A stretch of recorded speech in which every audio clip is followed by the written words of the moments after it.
14 MLA-മാർ ഒറ്റയടിക്ക് മുങ്ങുകയാണ്. ഒന്നും ചെയ്യാൻ കഴിയാത്ത അവസ്ഥയിൽ ഞെട്ടിപ്പോകുന്ന ഒരു സ്പീക്കറെയും നമുക്ക് സഭയിൽ കാണാം. വ്യത്യസ്തമായ പല കാര്യങ്ങളാണ് അവർ നിരത്തുന്നത്.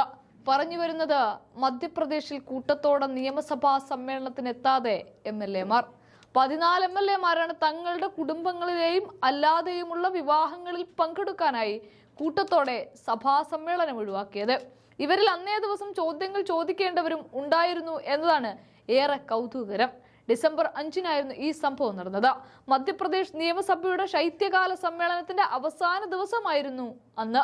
ചോദ്യങ്ങൾക്ക് മറുപടി നൽകാൻ മന്ത്രിമാരും മറ്റും തയ്യാറായി നിൽക്കവെയാണ് ചോദ്യങ്ങൾ ചോദിക്കേണ്ട MLA-മാർ സഭയിൽ എത്താതെ പോയത്.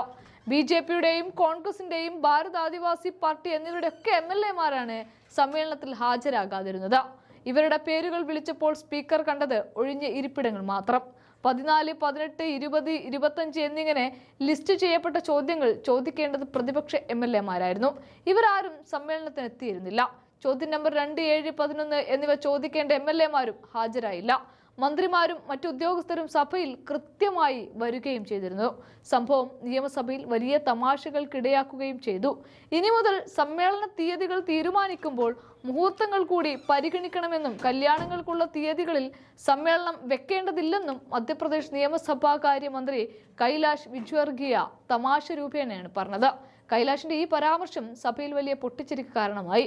എന്നാൽ അതേസമയം കഴിഞ്ഞ 20 വർഷത്തിനിടെ ആദ്യമായി സഭയിലെ ചോദ്യോത്തര വേളയിൽ 5 മിനിറ്റ് ബാക്കി നിൽക്കെ ഒന്നും ചെയ്യാനില്ലാത്ത സാഹചര്യമുണ്ടായി എന്നത് ദേശീയ മാധ്യമങ്ങൾ റിപ്പോർട്ടും ചെയ്യുന്നുണ്ട്.